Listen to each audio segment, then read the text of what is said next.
Oftentimes when it comes to drug usage, we think, it can't be my family member, it can't be my kids, no, it can't be my siblings.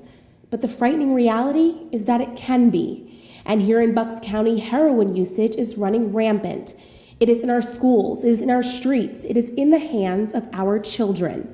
And tonight, over 300 people came out for the Town Hall Forum to discuss ways that we can get this potent drug off of the streets and out of the hands of our kids. So this is a good one to look for your kids, if anybody's children are using. Pens that are gutted, they're called caniffs, and they take the tube of the pen, they take out the point, and they take out the back, and that's used to snort drugs. At the Town Hall Forum on May 29th, there were stories of triumph and sadness.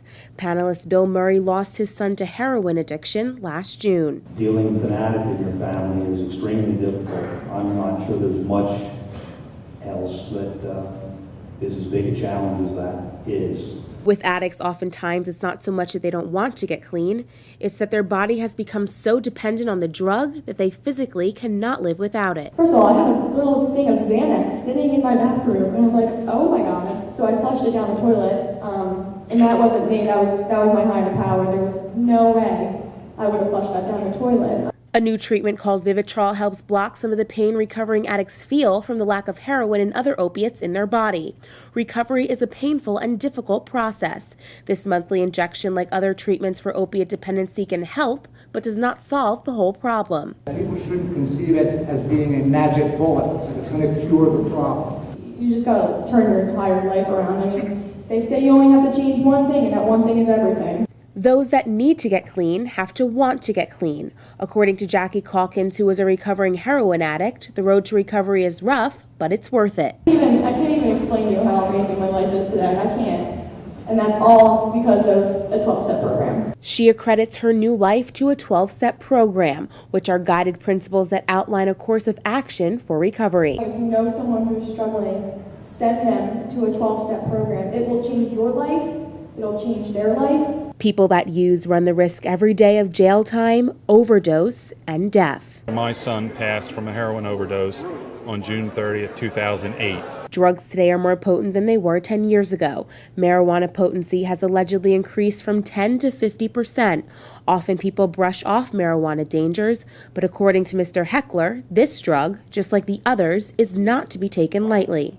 Don't ever believe that the abuse of marijuana is not very, very significant as a gateway, as at least psychologically addictive potentially for some people in and of itself. It is not something to be taken lightly. Prescription drug abuse is prevalent. Because it is prescribed by a doctor, kids are getting the preconceived notion that it is okay to use. Anytime there's a low level of perceived harm associated with something, the use is high. And right now there's a low level of perceived harm associated with prescription medication. Lisa Stanger, whose son has been sober for 2 years, says that she is thankful for her son's addiction. I am thankful for his addiction because it woke me up. It made me become accountable as a parent, that I needed to admit there was a problem. I needed to seek help for him and for us, and I needed to do something about it and not sit and covered under the rug anymore. Kevin Mira, who wasn't so lucky to see his son beat addiction, had nothing but loving words for his child. My son's name was Kevin Kelly. We called him Casey. He was 24. He was a great kid, just like everybody here who has kids that are suffering. And I think the parent up there said it best, is you have to love them. Even though you hate the addict, you have to love them. Such an eye-opener talking to family members tonight and watching the panel talk about the dangers of this deadly drug. And of course, you can catch our Heroin 5-part series at www.phillyburbs.com. Reporting from Buckingham, I'm Alex Finney.